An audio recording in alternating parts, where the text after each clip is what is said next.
Бывают такие рестлеры, которые выступают себе спокойно, а потом резко оказывается, что они титул держат уже миллиард лет. Или у них там 1000 побед без поражений. Примеров в истории много. Вспомнить только шедевральный стрик Бо Далласа. Hey yo folks, я Дэниел Блэк с ISO for Life, и сегодня мы вспомним поистине ужасающий своим размахом и великие достижения в истории рестлинга. Андре Гигант. Это имя многое значит для фанатов рестлинга. Один из самых огромных рестлеров в мире, один из самых тяжелых и один из самых высоких. Монументальная фигура в истории. Благодаря этому промоутерам было необходимо поддерживать его статус. Не может же обычно легковес одолеть Гиганта. На протяжении 15 лет Андре Гигант был непобедим в одиночных матчах, а в командных поражения были настолько редки, что их можно сосчитать по пальцам. Обычно все непобедимые рестлеры имеют лишь одну цель – главное чемпионство компании.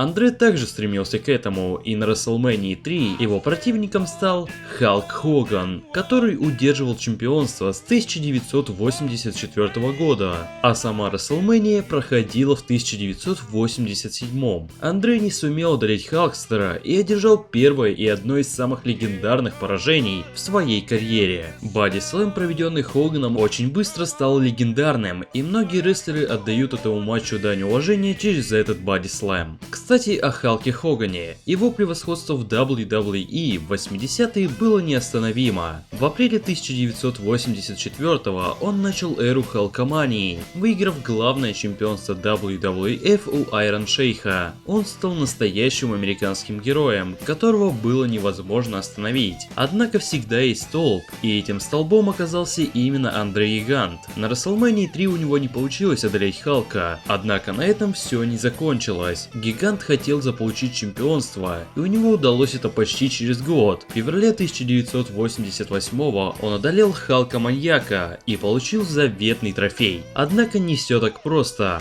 Почти сразу же он продал чемпионство Теду Дибиаси, что сделало его самым коротким чемпионом в истории. А именно, держал он титул всего минуту и 48 секунд. Тем не менее, эта покупка была аннулирована президентом федерации, из-за чего чемпионство было вакантировано. Ну а что, Андре? Он с этого получил огромную кучу денег. Ну или не получил. Это уже никто не знает. Но если вас смущает цифра в 1474 дня у Халка Хогана, то еще до него Боб Бэклунд сделал цифру чуток побольше – 2135 дней с 1978 до 1983.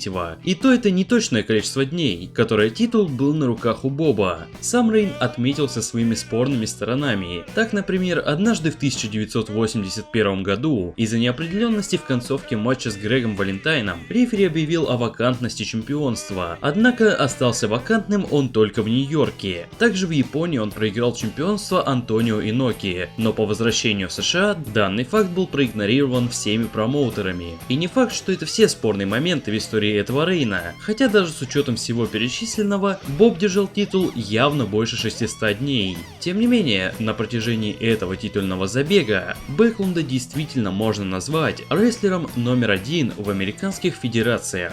Как бы это ни было забавно, но даже Бэклунд со своим тайтл-рейном не превзошел легендарного Бруно Саммартино. Почти 3000 дней проносил титул Бруно в своем первом титульном рейне. Получилось чуть меньше 8 лет, с мая 1963 до 1971. Проигрыш его не остановил. И как вы думаете, что произошло?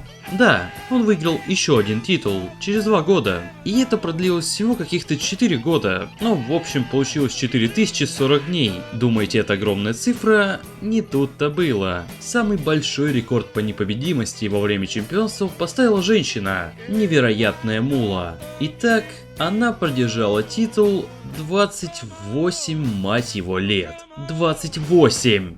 10170 дней непобедимости. Мула была первой женской чемпионкой в WWE. И, наверное, людям, которые жили в 60-х, 70-х и 80-х, казалось, что последней. Ведь настолько она была непобедима. Конечно, давайте говорить честно, 5 женщин все-таки смогли ее победить, однако эти победы так и не признали самые большие федерации, поэтому в принципе все честно. Такие большие титульные забеги в принципе можно оправдать тем, что в середине прошлого века шоу проходили намного реже, не было еженедельников и так далее. Тем не менее, даже в конце прошлого века и в начале этого было поставлено 2 великих рекорда среди рестлинга. Who's next? Стрик непобедимости, принадлежащий Голдбергу. 173 победы и 0 мать его поражений. Конечно, стрик был сломлен, но мы это отбросим. Начался он с победы над Хью Моррисом в сентябре 1997 и длился до декабря следующего года. На протяжении этого времени никто не смог одолеть Голдберга, и он стал культовым рестлером 90-х. Однако, если взглянуть правде в глаза, Голдберг не был настолько крут, как кажется, ведь круче него есть лишь один. Гробовщик. Сколько всего можно найти в одном этом слове? На протяжении 23 лет Гробовщик закапывал своих соперников на главном шоу рестлинга, в итоге чего образовался непобедимый стрик счетом 21-0. Но все когда-то приходит к концу. Однажды к Гробовщику вышел зверь во плоти, Брок Леснар, который уничтожал все на своем пути. К сожалению, Гробовщика постигла такая же участь. На WrestleMania он был уничтожен ментально и физически. Феномен смог вернуться лишь через некоторое время с местью, однако так и не смог. Леснар оказался слишком неостановимым. Ну и вроде как на этом все, так что с тебя лайк, коммент, подписка и конечно не забывай подписаться на меня в ВК. Пока!